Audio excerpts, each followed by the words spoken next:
This Family Life News podcast is made possible by the support of listeners like you. It's the Noon Report from Family Life, bringing a Christian worldview to what's happening in New York, Pennsylvania, across the country, and around the world.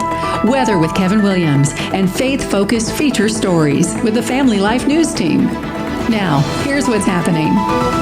Good Friday afternoon. Welcome aboard. We're going to begin today with the passing of an American legend. The actor and famed martial artist Chuck Norris died today. He was hospitalized yesterday in Hawaii after suffering a medical emergency. Norris leaves behind a wife and 5 children. He starred in such films as The Delta Force and Missing in Action. Chuck Norris, dead at 86. President Trump says there are no plans yet to put boots on the ground in war-torn Iran.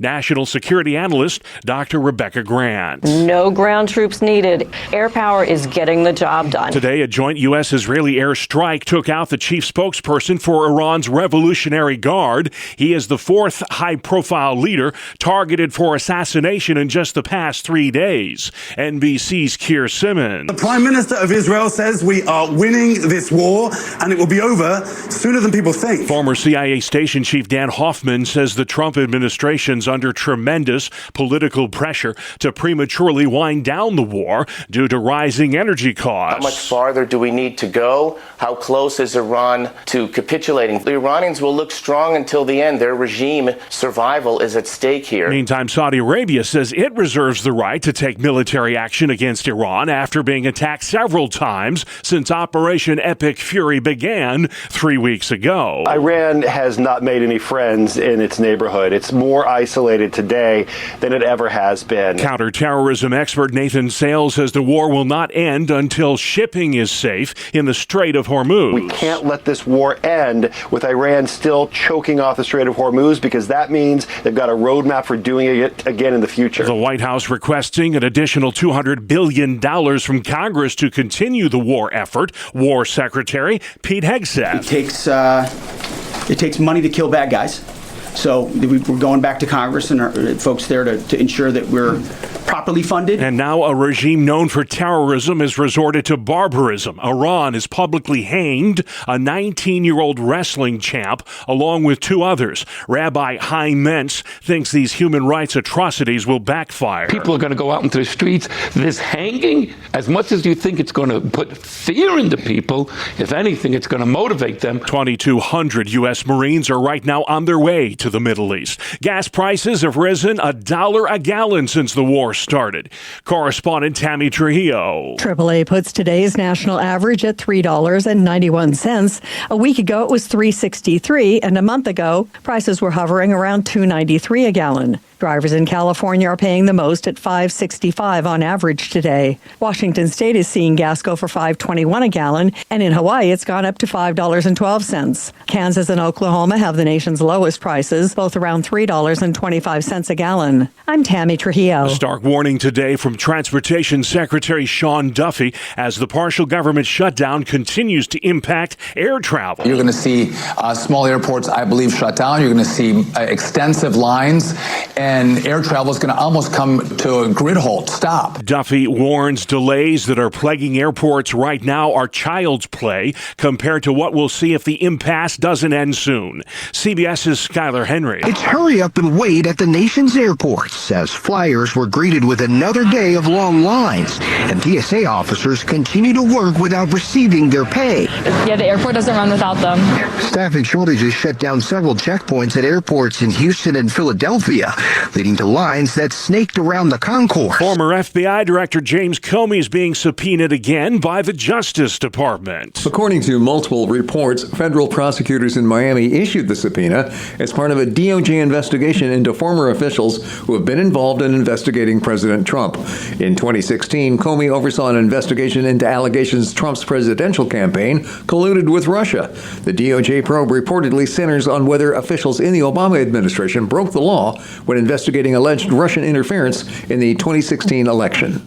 I'm Mark Mayfield. Authorities in Spain have located the body of a missing University of Alabama student. He was found in the Mediterranean Sea. Reporter Lakin Eiley has the latest from Barcelona. The search for Jimmy Gracie ending in heartbreak as police in Spain confirm they've found a body. The University of Alabama student traveled to Barcelona for spring break and was last seen early Tuesday morning at a popular nightclub on the city's famous waterfront. According to local reports, Gracie may have left the club with a woman. When he didn't return to his Airbnb the next morning, his friends sounded the alarm. Gracie was a 20-year-old junior at the University of Alabama and native of Elmhurst, Illinois. It continues to sizzle in the Southwest. Stephen Kaufman has more on a record-smashing heat wave. Lake Martinez, Arizona has made the record books. Thursday's high temperature in the Yuma Desert community hit 110 degrees. Never before in the U.S. has the temperature been recorded that high in the month of March. All across Arizona, temperatures are running 20 to 30 degrees above normal. Today's forecasted highs, Phoenix 105, Tucson 101, and Prescott 91. It's the first day of spring, don't you know, and the timing is perfect in Tokyo. Cherry blossom spotters from the Japanese government have seen 61 blossoms, more than 5, which is the minimum required for the announcement that cherry blossom season is officially underway. Toshiaki Kawakami from the Tokyo District Meteorological Observatory said it was 5 days earlier than usual. The peak bloom for Washington, D.C.'s tidal basin cherry blossoms is expected to occur between March 29th and April 1st. Jennifer Kuiper reporting spring officially arriving at 10:46 this morning. Plenty of upsets on day one of the NCAA Men's College Basketball Tournament. High Point stunning Wisconsin, Texas taking down BYU, VCU knocking off North Carolina in overtime. 32 more teams in action today, including top-ranked Arizona and last year's champ, Florida. Still to come on the Noon Report for a Friday. Hiking taxes in Buffalo, church groundbreaking, and tariff rebate checks. Good afternoon. I'm Kevin Williams. Umbrellas up, out and about this afternoon. We've got rain widespread through the area. Forecast details are up in 10. All right, Kevin, we'll see you then. Breaking news from Rochester, New York today. Police officer was shot overnight after stopping to talk to someone on the city's north side. The chief of police says the cop stepped out of a marked patrol car on Lake Avenue around 1 a.m. to talk to a man who almost immediately produced a handgun and then fired multiple rounds before fleeing the scene. The officer applied a tourniquet to himself until another cop arrived and then took him to the hospital. The injuries are non-life-threatening. The suspect was found hiding in some bushes nearby around 5 o'clock this morning. It was at that point that he pulled a handgun and fatally shot himself. Buffalo residents are going to have to pay a lot more in taxes if Mayor Sean Ryan gets his way. He's proposed a 25% tax hike to offset a $45 million budget gap. City Council member Zanetta Everhart. I can't support a 25% tax increase. There's no way in the world my residents can afford that. We are already seeing rises in user fees and all different types of things. And, I'm not trying to see my residents get pushed out of their neighborhood. And that 25% number, that's what that's going to look like. If approved, the average homeowner in Buffalo would fork over an additional $20 to $30 a month in taxes. Buffalo Councilman Joseph Golombek. When you talk about, $30 a month isn't a lot. You know what? When you live in an elite neighborhood in the city of Buffalo, and when you're very upper class and you make very, very good money, it's easy to tell poor people in my neighborhood, $30 a month isn't going to be too much. Yeah, it is. It is going to be too much. The state of New York has already pitched in $40 million to help Buffalo balance its books. Legislation in the works in Pennsylvania to crack down on repeat toll evaders on the Pennsylvania Turnpike, which happens to be the most expensive toll road in the world. Senators Kim Ward and Judy Ward, no relation, are teaming up to target individuals who cheat the system. They want to charge motorists with a felony if they accumulate more than $10,000 in unpaid tolls. Area businesses worry the recent spike in fuel costs will force them to raise prices on you, the consumer. Charles Milius owns a trucking company near Albany. We pass it along to the customer usually with a fuel surcharge. We try to absorb as much as we can. Truck driver Matt O'Hanley tells Spectrum News now that diesel averages more than $5.30 a gallon, customers are going to have to pay more. It's going to be crippling here for a while, and as soon as the prices start reflecting on all these boys hauling it down the road, you're going to feel it. Fuel prices are right now at a 4-year high in this country. The trickle-down effect is higher prices for you. U.S. Senator Kirsten Gillibrand of New York wants tariff refund money to go toward a tax rebate program for families. Her Tariff Refund for Working Families Act would benefit families making under $180,000 a year. The way the bill is written, it's $600 for a single person, $1,200 for a married couple. If you have 2 kids, $2,400 for the kids as well. A federal judge in New York ruled this month that companies which paid tariffs are due refunds. Last month, the U.S. Supreme Court ruled most of President Trump's tariffs are illegal because he failed to get congressional approval. Pennsylvania State Senator Doug Mastriano wants to put the kibosh on microchipping. He wants to ban employers from requiring it for their employees. Family Life's Sarah Harnish. Mastriano says his Employee Microchip Protection and Bodily Autonomy Act would prohibit employers from requiring or coercing an employee to be microchipped for their job and would ban discrimination or retaliation against workers who refuse to be microchipped. Companies are already experimenting with it. The legislation would establish penalties and a private right of action for violations. Sarah Harnish, Family Life News. Pennsylvania Democrat John Fetterman accuses his own party of being governed by what he calls Trump derangement syndrome. The junior senator points out that he is the only Democrat on Capitol Hill to have spoken out in support of Operation Epic Fury, the effort to destroy the current Iranian regime. As New York school districts look forward to May budget votes, rising utility costs are adding new pressure on strained finances.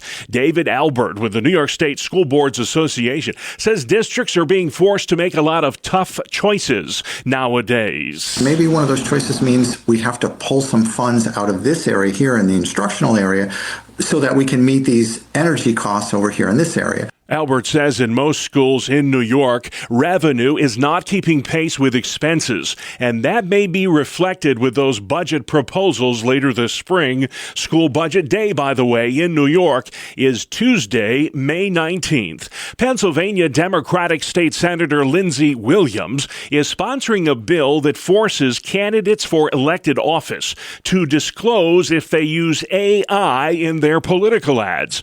A recent survey shows more than 80% of political consultants use artificial intelligence in their work. 1/3 said they use it on a daily basis. Ground will be broken tomorrow morning in Elma, New York, for a church that burned to the ground 3 years ago. St. Paul's Blossom Lutheran Church was originally built in 1862. If you do the math, that's just a year after the Civil War started. The new building will go up where the old one stood for 162 years. It'll still be the same address. It'll have the sanctuary and a multi-purpose room that we're hoping to invite the community into so they can utilize it. During the week, there'll be a place where it can meet needs for the community. That's Rachel Hasley, the wife of the church pastor, and she tells Family Life News she is thankful to God for the chance to start over again. He's kept us going since 1862, and he's keeping us going right now in 2026. The groundbreaking ceremony for St. Paul's Blossom Church set for 10 o'clock tomorrow morning in Elma, New York. Hasley hopes to be able to move into that new church building by Easter of next year. With March Madness and the New York State High School Boys Basketball Championships happening at the same time, restaurants in Binghamton are preparing for an uptick in business. Binghamton Mayor Jared Cram. We're putting our best foot forward. We're working with all of our local restaurants to ensure that they are ready and able to support this influx of tens of thousands of people into our downtown. We have our downtown that will be cleaned up. We're making sure that it's all free from debris, and we couldn't be happier to host excellent high-level basketball here in the arena. It's all about basketball this weekend in Binghamton for sure. The Parlor City, by the way, will host the boys' high school basketball tournament again next year. Still to come on the Noon Report, a Friday edition. Spring has sprung officially. The Capital Connection crew, and at the end of the broadcast, Bible smuggling overseas. Welcome to Breakpoint, a daily look at an ever-changing culture through the lens of unchanging truth. For the Colson Center, I'm John Stonestreet. Back in February, James Tallarico, a U.S. Senate candidate from Texas, claimed that the biblical story of the Annunciation from the Gospel of Luke supports his pro-abortion position. It was on the Joe Rogan podcast that he asserted that because the angel sought Mary's consent, a woman also has the right to choose her own procreative destiny. Now, the most obvious flaw with that assertion is that the angel did not, in fact, ask Mary's permission for anything. The angel of the Lord said, quote, "And behold, you will conceive in your womb and bear a son, and you shall call his name Jesus." Now, Mary, of course, submits to accept this as the will of God, but the only person with questions in the whole conversation was Mary. The angel declared what was going to happen. Mary humbled herself and accepted it as a calling on her life. The deeper flaw in this, and just about every other pro-abortion argument, is the assumption that whatever's in the womb is not a human life worth protecting. The inherent value of life in the womb, as evident throughout Scripture, from Psalms to Jeremiah to Isaiah to Job to Joshua, is something that Christians have insisted upon since the very earliest days of the church. To deny this theological reality, as Tallarico does, is to commit a Christological heresy. Because in the same chapter in Luke, Elizabeth declared that her baby, John the Baptist, leapt in her womb when he heard the voice of, and I quote, "the mother of her Lord." In other words, both John in the womb and Elizabeth out of the womb sensed that the Lord was present, though still in his mother's womb. And there are other passages of Scripture that are wrongly used to argue for abortion. For example, Exodus 21. In the middle of several laws covering violent crimes, the text says this, quote, "When men strive together and hit a pregnant woman so that her children come out, but there is no harm, the one who hit her shall surely be fined," end quote. If there is harm, the passage continues, there is a much harsher penalty. Now, pro-abortionists argue that only harm to the woman matters and the child is not as valuable. But the more reasonable interpretation here is if, because of a fight, a woman goes into premature labor and the baby lives, there is no harm. Thus, there's a financial penalty. But if the baby dies or is injured, if there is harm, then the attacker should face punishment, even up to death. Another example was Numbers 5. In a different list of rules here, Moses provided a test for a husband's claim of his wife's unfaithfulness. The accused woman was to take an oath of innocence and then drink a mix of water and dirt from the tabernacle floor. If innocent, nothing would happen. If guilty, among many other things, she would become infertile. Now, it's a strange passage, and theologians differ on how best to understand it. Some suggest it was a kind of psychosomatic test to root out a woman's guilty conscience. Others think it's a sneaky way for a defenseless woman to escape her husband's jealousy. Pro-abortionists assert that it's an example of an abortion that was ordered by God's law. But for that to be the case, however, the punishment would have to involve the death of the baby. However, the curse here that is referenced is not the ending of a current pregnancy, it's the prevention of future ones. All of these etymological gymnastic attempts aside, the Bible's consistent. Human life is sacred. In the womb, babies are valued, purposed, and yes, human. Throughout the biblical texts, including war and sacrifice, as in Leviticus or 2 Kings or Jeremiah, the very worst crimes or horrors that someone can commit are to murder children. Even in the womb of his own mother, Jesus Christ was still the Messiah, fully God, fully human. And even in the womb of our own mothers, we too are fully human and made in God's image. For the Colson Center, I'm John Stonestreet with Breakpoint. Today's Breakpoint was co-authored with Dr. Timothy Paget. And for more resources or to download and share this commentary with others, go to colsoncenter.org/radio. Thank you, John. Outside we go next, Kevin Williams. Here is your family life forecast for this afternoon. Periods of rain. High temps mid-40s to the mid-50s. Then just a little drizzle left over this evening. Cloudy overnight tonight, the low in the lower 30s. Tomorrow, clouds mixing with and turning to some sunshine over the course of the day. High temps 40s and low 50s. That rain returning on Sunday. High temps Sunday in the 50s in New York and the 60s in parts of Pennsylvania. Much colder, though. That rain will end as a period of ice or snow later Sunday night or first thing Monday morning. All right, Kevin, if you missed it, spring officially sprung this morning, 10:46 a.m. Eastern Standard Time. You're listening to the Noon Report for Friday, March the 20th.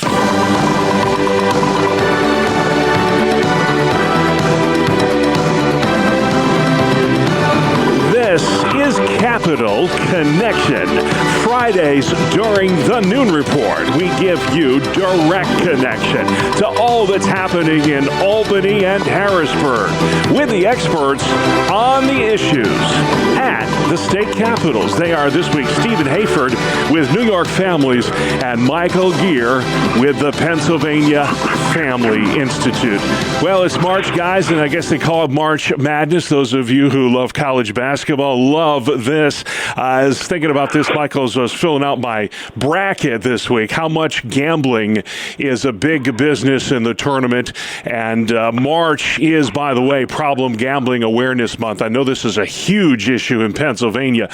We'll start with you just talking about the addictive nature of gambling and how difficult it is to break that cycle of addiction. Yeah, Bob, I think we could apply the term March Madness not just to the basketball tournament, but also to the massive expansion of gambling, casinos, sports betting, online wagering, skill games, and more that really peak this time of year, from the Super Bowl, Olympics, NCAA tournament. And with it comes the massive expansion of problem gambling that's not going to be solved simply by naming a month after it. The problem is especially prevalent among teen and college-age males, drawn in especially by the ability to gamble online with a smartphone in the privacy of their bedroom. The stats are simply staggering, and the big challenge is that starting young increases the likelihood of problem and addictive gambling. It's really a hard nut to crack, especially because it's an addiction that, unlike someone battling alcoholism or drug abuse, it has no outward physical signs. Yeah, Stephen, as Michael's saying, it's unfortunate we only pay attention to this issue in March when it's Problem Gambling Awareness Month, because this is a problem all 12 months of the year. If you would talk about the proliferation of sports betting in particular and why it's a bad idea, because I know a lot of Christians, good-meaning Christians, will say, why is this such a bad idea? Why would this be something we should avoid getting involved in? Well, Bob, sports betting has contributed to gambling addiction generally because the more types of gambling are legal and available, the more opportunities there are for people to get hooked on gambling. The state of New York legalized sports gambling on mobile devices in 2021, and it's already become big business here. In 2025, people spent $26.3 billion on online sports gambling in New York. Sports bettors are about twice as likely as the general population of gamblers to develop a gambling problem. In terms of your question about why gambling is a bad idea, I would refer people to 1 Timothy 6, which says those who desire to be rich fall into temptation, into a snare, into many senseless and harmful desires that plunge people into ruin and destruction. For the love of money is a root of all kinds of evil. Yeah, we could spend the entire program on this topic, guys, but let's move on. Michael, here's another great issue. I couldn't believe that we see stats all the time. This one really got to me because it was a wow moment for me. Centers for Disease Control reporting that 40% of babies born today are born to unmarried moms. Back in 1960, it was just 5%. So in 65 years, we've gone from 5% to 40%. Why do children fare better when they're born in a home with both a mother and a father? Well, Bob, first of all, it's rooted in creation order. Marriage and the family unit are part of God's design for human flourishing, and when we depart from that design, the consequences are evident in the challenges we see in society all around us today. So many of the problems faced by our culture and society are rooted in the breakdown of the family and fatherlessness. Social science research shows that whether looking at crime rates, homelessness, substance abuse, mental health issues, and more, in so many cases that can be traced back to the lack of family formation and a mother and father in the home. Of course, we should mention there are heroic single moms and dads who are making the best of the challenges they face, but I think most of them would agree that it's not the ideal. Yeah, exactly. I know so many who have overcome those challenges, and what great testimonies those are. But Stephen, your take on 40% of every baby born in this country today is born to an unmarried mom. That's a sobering statistic. I'm wondering, what can governments do? What can we do as individuals? What can the church do to restore the institution of marriage?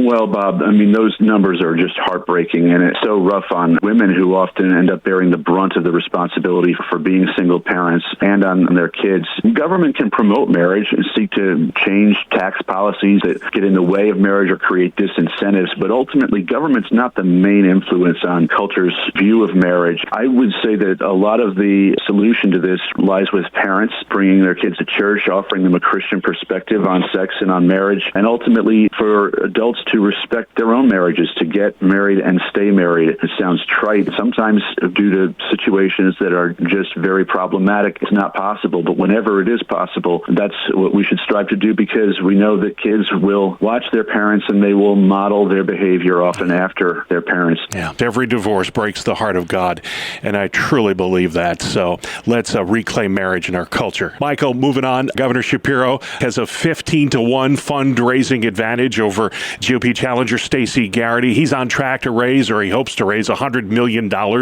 in his reelection bid this year. A lot of that money, in fact, most of that money, I'm told, is coming from out of state. He won't say it, but is Governor Shapiro looking at 2026 as a stepping stone for higher office in a couple years from now? Well, it's an interesting question, Bob. And from what I've heard and read about Josh Shapiro and his well-known political ambitions, every single office he's held has been a stepping stone for elevation to higher office. It's just been his track record. He has a new book out and a book tour. He's traveling to other swing states. He's appearing on national podcasts and television programs, all pointing to presidential ambitions. The fact that Josh Shapiro wants to be president has been the worst-kept secret here in Harrisburg for years. Yeah. Bill Maher tried to get that out of him, wouldn't bite. We'll see. Stephen, New York State lawmakers are proposing a 25-foot buffer zone around houses of worship to protect them from protesters. It's my understanding that this bill would also apply to abortion clinics. Is that true? And if it is, why did the legislature feel the need to tie the abortion issue to the issue of church security? Well, yes, Bob, that is true. Governor Kathy Hochul has proposed to include a buffer zone proposal in the 2027 New York State budget, and that proposal arises from concerns about recent ugly anti-Semitic demonstrations outside of synagogues in New York City and harassment of the Jewish communities there. It is true that the proposed buffer zone would apply to abortion clinics as well as houses of worship, and as strange as that sounds, existing law already ties the two together. There's an existing ban on interfering with abortion clinics or with worship services, and so this would simply expand on a law that's already there to add this 25-foot buffer zone. All right. Well, hey, Michael, it's a topic we can't avoid any longer. Gas prices. I'm told by the end of this week, gas will be $4 a gallon, really affecting people's bottom line, no doubt about it. Do you support efforts in Harrisburg, because I know they've been talking about it, suspending the gas tax, which, by the way, is the highest in the nation right now? Yeah, Bob, this probably won't shock you. I support lowering taxes whenever and wherever possible, especially in a high-tax state like Pennsylvania. As a Pennsylvania resident, after our gas tax was boosted by a whopping 20 cents a gallon, whenever I drove to a bordering state, I would make sure to fill up my gas tank on their typically cheaper gas than what we have here in Pennsylvania. And don't get me started on the Pennsylvania Turnpike, which is the most expensive toll road in the world. So we get hammered putting gas in our car and driving down the Turnpike. Yeah, Steve, there's not many states that can say they've got gas that's more expensive than New York, but Pennsylvania does now. We won't belabor the point, Stephen, but it is getting to be crunch time when it comes to the budget. It's due April 1st, fast approaching. Last year's budget was the latest in 15 years. Do you anticipate another protracted budget battle this year? Or since it's an election year, will the governor and legislators play nice here? Well, Bob, it's hard to predict what can happen in Albany, but I think we're looking at a lengthy budget battle this year as well. As you and I have discussed in previous weeks, Governor Hochul and the legislature are not on the same page about possible tax increases. They're not on the same page about how uncooperative the state should be in terms of federal immigration enforcement. And now there's a third issue, and Governor Hochul wants to modify the 2019 Climate Leadership and Community Protection Act. Specifically, she wants to extend the time periods within which the state's required to meet certain goals regarding carbon emissions, saying that it's not affordable or maybe not even feasible to meet those goals at this point. The potential modifications, which haven't even yet been released by the governor, could be and likely will be another source of disagreements between the governor and legislative leaders. So given that it's already March 18 as we record afford this, I would say, Bob, that this could take a while. All right. Where they go. Who will blink first? I can't wait to see. Pop the popcorn, so to speak. Micah, we've been a lot of places this week. If folks have questions about any of the issues discussed on this program, or they simply would like to learn more about the Pennsylvania Family Institute, where can they find you online? PAFamily.org. And stay informed on all the issues in New York as well. New York Families has a wonderful website doing great work there at the state capitol. Stephen, where can folks find you? NewYorkFamilies.org. They get it done. Capital Connection comes your way every Friday during the Noon Report. You can also catch it online anytime at Apple Podcasts, Spotify, YouTube, or FamilyLife.org. Good afternoon. Here is your Family Life regional weather forecast. It's officially spring, and we've got some spring rains upon us. The disturbance bringing the rain will depart this evening, while paving the way for a little clearing tomorrow. The better of the 2 weekend days, for rain returns on Sunday. Colder air returns Sunday night, and by Monday morning, got some snow and ice in the area. The call for this afternoon, periods of rain. High temps mid-40s to the mid-50s. Then just a little drizzle left over this evening. Cloudy overnight tonight, the low in the lower 30s. Tomorrow, clouds mixing with and turning to some sunshine over the course of the day. High temps 40s and low 50s. Got rain returning on Sunday. High temps Sunday in the 50s in New York and the 60s in parts of Pennsylvania.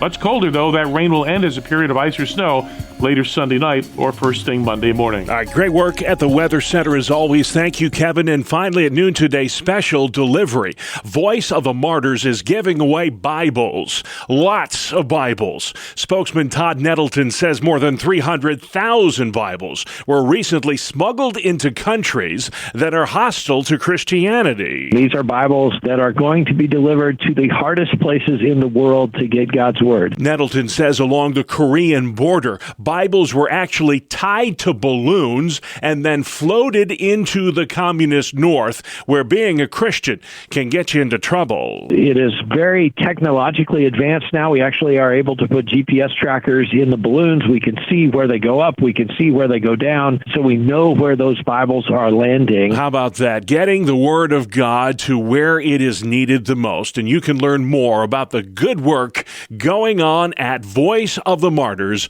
by visiting their website, persecution.com. And that's our world, the world we live in. Friday, the 20th of March. Have a wonderful weekend. I'm Bob Price, Family Life News.